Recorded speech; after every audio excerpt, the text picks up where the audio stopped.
Everyone's ready to throw Dallas Cowboys star running back Ezekiel Elliott from Ohio State under the bus and into the suspension hoosgow without even knowing the facts.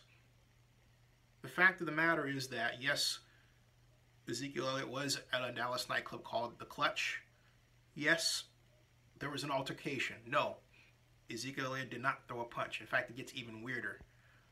According to a witness, an eyewitness, that was recorded and a number of publications, including 12 up but on Facebook, this person who calls himself DJ Train, DJ Little D Train,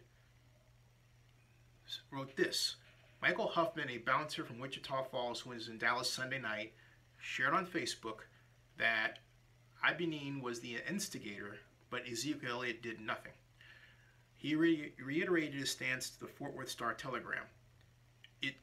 And I'm quoting now, "It didn't go down like that," said Huffman, who said he had a good view because he was close to Elliott helping to get a selfie.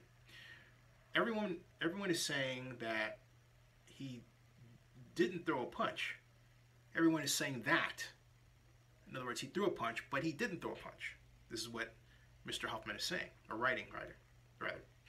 Zeke, and I'm continuing the quote, Zeke was just standing there, arms folded, chilling, feeling the crowd. Then I seen DJ getting loud toward the vicinity of Zeke. And then I see an overhand right come over the back of Zeke's shoulder that landed square in D-Train's face. And he went to sleep. He didn't even see it. Then the crowd circled and dispersed. I'm surprised the whole video hasn't been released yet. And that's retweeted by Ian Rappaport of NFL Network. He didn't throw a punch. But what I don't like, or even with that account, this person says there's no way to know whether or not he threw a punch or didn't. And even if you believe it, and then they say there are other eyewitnesses who claim that Zeke took a swing at the guy. But the whole point is that if Ezekiel Elliott is just standing there and someone's trying to set him up, what better way to set him up than to have a punch come over, or someone throw a punch over like that to a person that's near you, and then it looks like you did it. To anybody who is not paying attention, okay? This Huffman person apparently was paying attention. However, that all is subordinate to one fact. Ezekiel Elliott had no business in that club. Now, I know a lot of you are going to go off and say, ugh. My point is that he is a Dallas Cowboys star running back.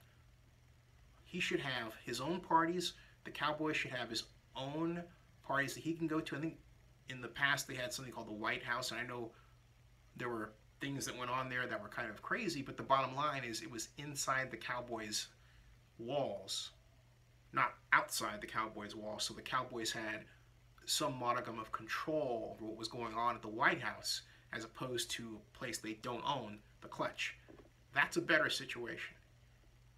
A much better situation, especially today, with so many people who are just anxious to get a person like Ezekiel Elliott in trouble just because.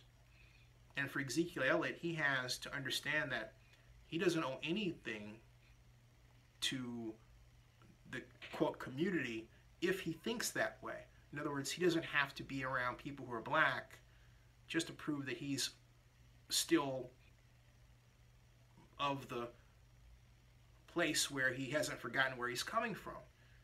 That thinking has gotten more than one, in particular African-American male athlete, in trouble.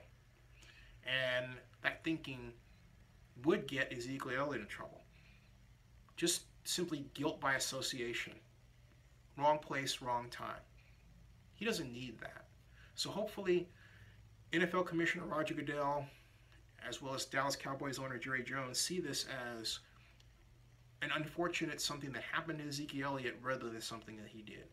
But once this is all clear, Zeke needs to make his own club, or buy one, or both.